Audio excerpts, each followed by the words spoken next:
And this is your nest, a sticky 10-foot-long accordion of eggs draped carelessly over a dead submerged branch. You are literally hanging there like a neon sign that says free buffet. Your first memory is a crayfish, an armored tank of the riverbed, climbing your egg ribbon. You watch through the clear membrane as it tears into the structure, its pincers popping your unhatched siblings like grapes. You can smell the chemical panic in the water. This trauma forces your hand. You hatch prematurely, ripping yourself free from the jelly just to avoid being eaten. You are a tiny, transparent sliver of life, barely the size of a mosquito larvae, and you immediately realize the water is a war zone. To your left, a dragonfly nymph, a hideous alien predator that lives in the mud, shoots its extendable jaw outward. The sibling swimming next to you is snatched and dragged down into the silt. Above you, a small sunfish picks off stragglers with lazy efficiency. Skip forward 3 weeks. You have learned to hunt, ambushing microscopic zooplankton near the surface. You feel a surge of confidence. You are a predator now. To survive, you join a school. From the outside, it looks like a beautiful, shimmering cloud of gold and black stripes, moving in perfect unison. But from the inside, it is a prison of anxiety. You are surrounded by thousands of your brothers, but there is no love here. You are all huddled together for one cynical reason. If a predator attacks, you hope it eats the guy next to you. The sun begins to set, and the water turns a gloomy gray. You feel a change in pressure before you see anything. It is a pack of walleye. They are tactical. They use their glowing glass-like eyes to see you in the dark while you are blind. They begin to herd your school, pushing you up against the surface of the water, trapping you against the ceiling of your world. The walleye strike with surgical precision. You hear the snap of jaws and the frantic splashing of your family. You are swimming in a blender of teeth and scales.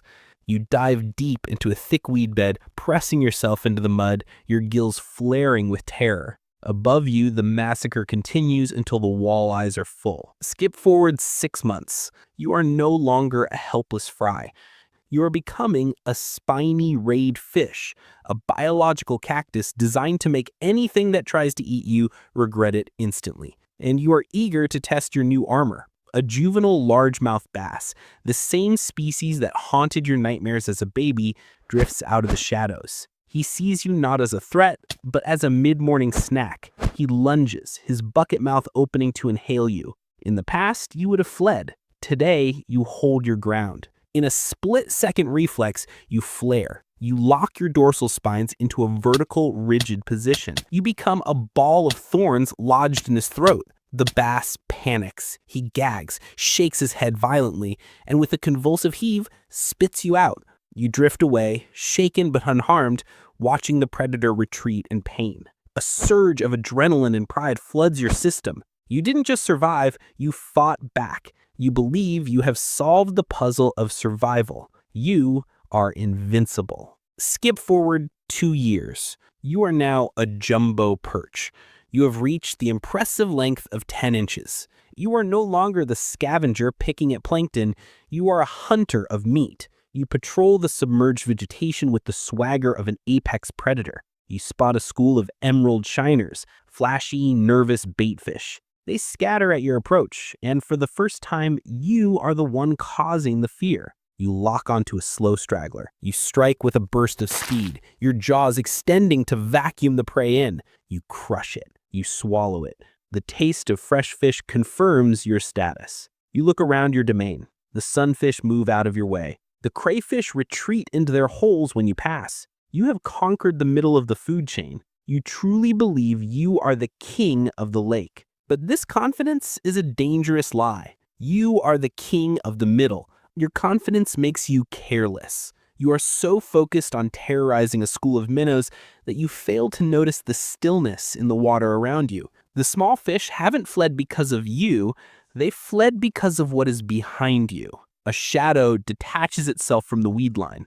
It is not a bass. It is not a walleye. It is a 40-inch northern pike, a mottled green demon that has been the apex predator of these waters since before you were born. It strikes with the force of a car crash. Your world instantly dissolves into pressure and teeth. You have no time to think, only to react. You instinctively flare your spines, the same perfect defense that saved you before. You lock them rigid, expecting the predator to gag and release you. The pike does not care. Its mouth is a cavern lined with hundreds of backwards-facing razors. Its jaw pressure is immense. Your perfect defense, your row of sharp needles, is crushed like dry twigs. To a monster of this size, your spines are nothing more than a minor texture in its meal. You are being swallowed headfirst into a pit of acid, a footnote in the life of a true god.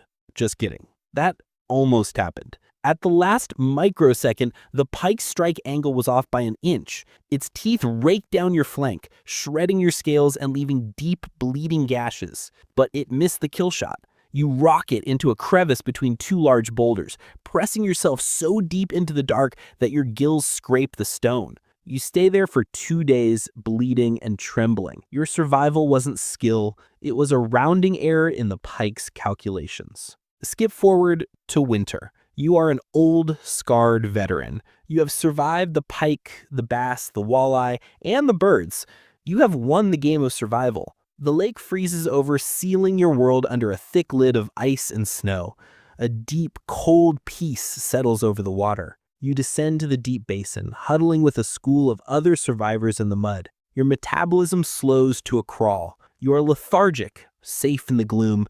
The monsters are sleeping. You have finally found peace. Then a new light appears. A tiny, flashing piece of metal, a gold jigging spoon, dances in the darkness above you. It vibrates and flashes with an unnatural rhythm. You're not hungry, but you are curious. It's an annoyance in your quiet world. You swim up to inspect it, maybe to nudge it away from your face. You nip at it.